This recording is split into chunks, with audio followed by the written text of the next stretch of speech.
Hello guys, দেখতে পাচ্ছ ফাঁকা করা মাংস ইত্যাদি সব কিছু নিয়ে আমরা রেডি।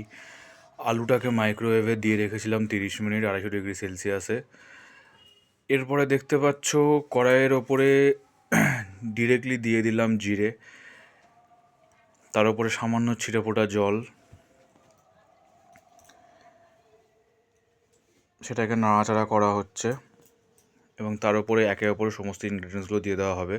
অ্যাকচুয়ালি আজকে আমরা রান্না করছিলাম, পেঁয়াজ দিয়ে দিলাম, আজকে আমরা রান্না করছিলাম বিনা তেলে চিকেন। বিনা তেলে চিকেন। আমার কোলেস্ট্রল আছে, সেই কারণে ডাক্তার বারণ করে তেল খেতে। তো এই চিকেনটা জেনারেলি ইউজুয়ালি আমি করি বা আমার গাইডেন্স মেনে তন্দাও করে। এ দেখো হালকা হালকা জল দিয়ে পেঁয়াজটাকে আমরা বলতে পারো এক প্রকারে সিদ্ধ করে নিচ্ছিলাম, কিন্তু এটা ভাজা ভাজা মতনই হয়ে যাবে। তোমরা দেখতে পারো বিনা তেলে চিকেন কিভাবে রান্না করতে হয়। এক ফোঁটাও তেল দিইনি, না আলুতে না মাংস করতে। এরপরে চিড়ে লঙ্কা দিয়ে দিয়েছিলাম, তার উপরে একে অপরে টমেটো দিয়ে দিয়েছিলাম। এগুলো কিন্তু সব তেল ছাড়া। এর উপরে সব রকমের মশলা, জিরে, হলুদ, যা যা লাগে সব কিছু দিয়ে নাড়াচ্ছিলাম। পুরোপুরি তেল ছাড়া আমরা এই রান্নাটি করেছিলাম এবং এইভাবেই আমরা করি এখন। এই টমেটো কেটে দেওয়া হচ্ছে যাতে টমেটোর থেকে রসটা বেরোয়, কারণ আসলে সমস্ত খাবারেরই নিজস্ব কিছু তেল থাকে, সেই তেলেই রান্নাটা হচ্ছিল। এবার দেখো এর ওপরে দিয়ে দিলাম চিকেনটা। অনেকেই মনে করতে পারো নোংরাই কিরে সিদ্ধ খায় এ খায়, এরকম কিচ্ছু না। শেষ পর্যন্ত দেখো বিনা তেলের রান্না। তন্দার কাছ থেকে আমি ক্যামেরাটা নিয়ে নিয়েছিলাম, তো ও নাড়াতে পারছিল ভালোভাবে, ও নাড়াচ্ছিল।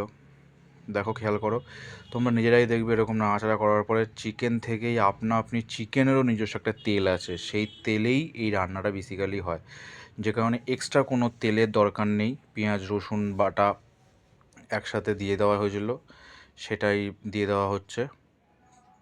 অনেস্টলি বলছি, খেতে মারাত্মক হয়েছিল। তোমরা অবশ্যই ট্রাই করো বাড়িতে এরকমভাবে বিনা তেলে। কথা দিচ্ছি তোমাদের শরীরও ভালো থাকবে, পকেটেও চাপটা কম পড়বে। বাড়ির বাজারের তেলটাও তোমরা বাদ দিয়ে রান্না করতে পারো।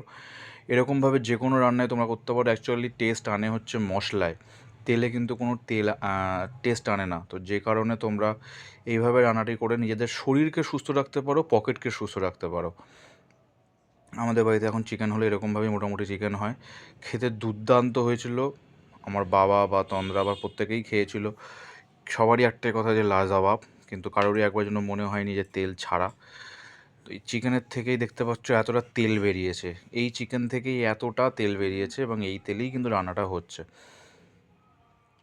এরপর ধীরে ধীরে জল দিয়ে দিয়েছিলাম, সেই জল দিয়ে চাপা দিয়ে রাখা ছিল। এই দেখো এতটা, তার উপর আমরা জল দিয়েছিলাম। এই পুরোটা কিন্তু তেল ছাড়া চিকেনের তেলে, আর যেরকম মাছের তেলে মাছ ভাজা, সেরকম চিকেনের তেলে চিকেন রান্না। এরপরে জল দিয়ে দিয়েছিলাম, জল দিয়ে দেখো সাইডে দেখতে পাচ্ছ তা কতটা তেল ভাসছে। আমরা তেল দিইনি, তাতে এই তেল ভাসছে। তো বুঝতেই পারছো, এইভাবে খেয়েও। সবার ভিডিওটা ভালো লাগলে দেখো।